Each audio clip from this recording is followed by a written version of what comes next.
How to invite new members to your premium SciNote site. Navigate to the settings on the top right corner. Only organization administrators will be able to see the Members tab and the Organization tab. Now let's navigate to the Members tab. You will now hit on Invite Members. Type the email of the user or the users you want to invite. Press Enter or space on the keyboard.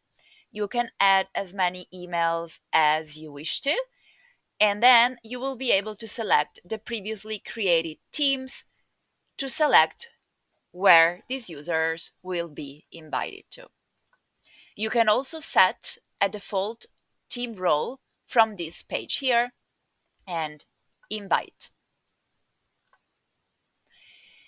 As an admin, you will be able to perform all these actions. We recommend that you set at least one additional admin to help you out with these actions. So to do that, click on the three dots next to the name of the person who will help you out and set them as an administrator.